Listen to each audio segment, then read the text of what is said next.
She was so oblivious of the fact that I want something, or rather, she ignored, and she would be with other guys.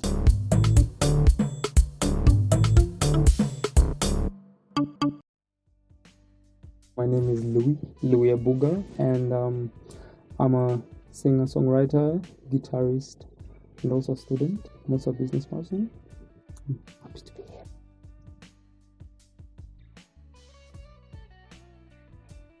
Let's go back when I used to dance with my mom to Michael Jackson, to Luther Vandross, to Billy Joel, to BB King, all these people.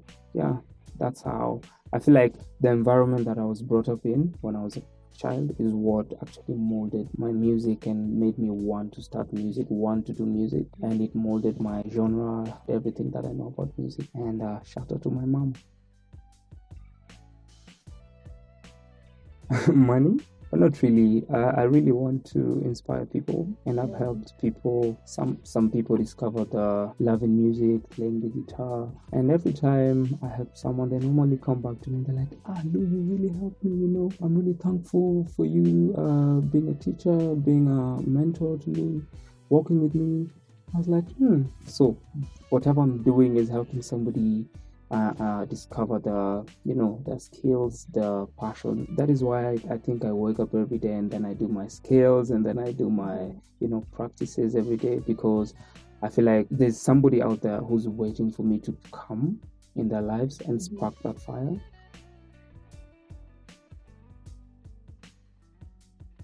Once I release my music, my album, my EP, and people consume that content, be inspired by my music, then actually like come through for my shows, I feel like that's when I can say, "Oh, yeah, mama, I made it."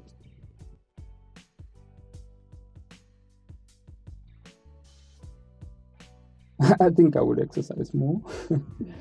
I think I would start doing music at an early stage. I remember I used to scream at my mom's face. I'm like, "Yo, I want a guitar, I want this, I want that." And she was like, "No, I don't think that this is a career that you should, follow. I think you should do something that, that is among the big five: engineer, doctor, lawyer, all these things." And I was like, okay, maybe my mom is right. And then I became a teenager and I was like, you know what? I really want to do music. And I started in my teens, like 17, 18. But if I could go back in time, I think I would start at an early stage. I think I would start when I'm like 6, 7, so that by the time I'm here now, I think I would be better than I am right now. Not saying that I'm not good, but I would be better.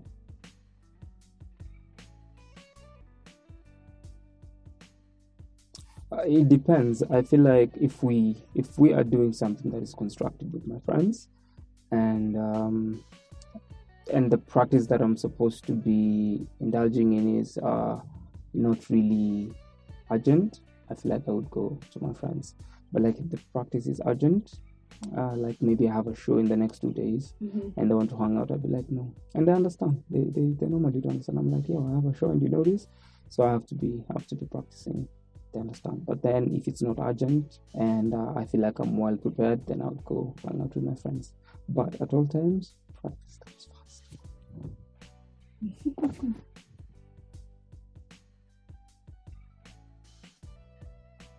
I feel like many artists that I have worked with personally are actually really late.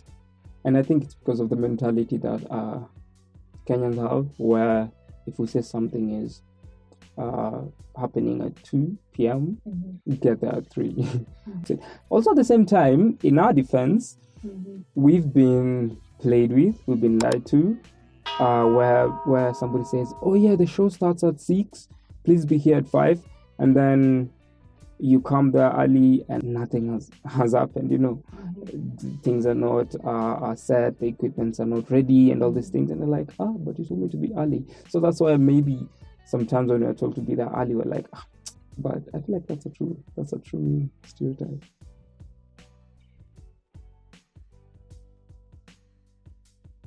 Well, I feel like that entirely depends with how you look.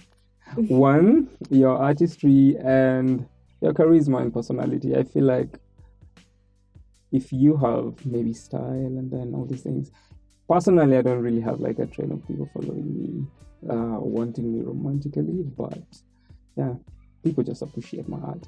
And yeah, but I know some few musicians who have like a ton of people following them.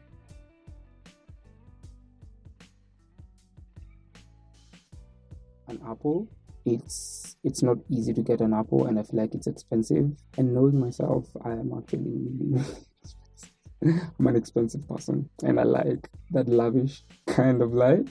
So I'd definitely be an apple. Yeah.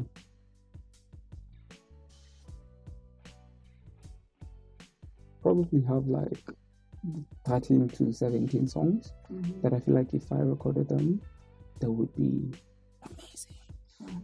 But my favorite so far is a song I wrote called Breathe. It's really amazing. You can find it on YouTube. Louis Abuga Breathe. I worked in conjunction with Jamhuri Sessions. So Breathe is my favorite because it comes from a place of healing.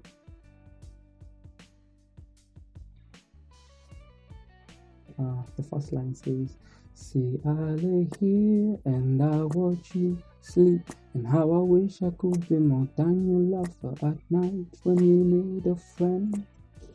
The song Breathe is about lost love.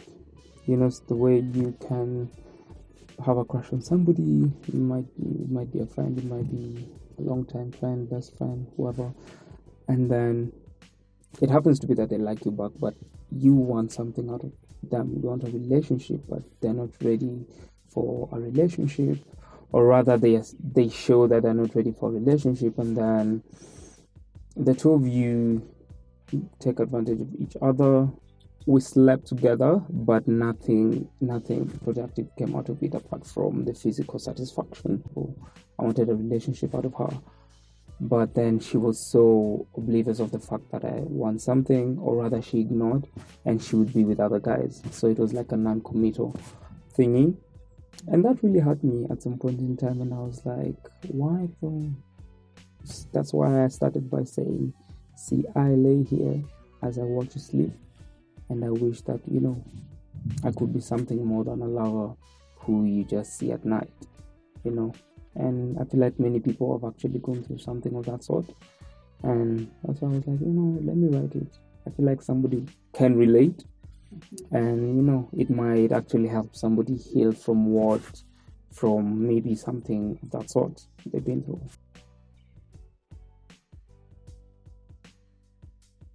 My performances, the emotion that I invoked in them while performing, the type of instruments that I used, the band that I used, and how the arrangements that were there, I wanted to inflict like an emotion in them that they would never forget. The way you can go to like a performance, or let me say a show, and then you go home and you're like, wow, whatever they did, do you remember what they did with the saxophone, and then the way they sang with the guitar, and you would feel them, you were one with them. That is exactly what I would want my fans to remember, how I invoked an emotion in them and how I made them feel what I felt or what the song is about. They became one with the song, that performance. I just want them to remember me for my performance.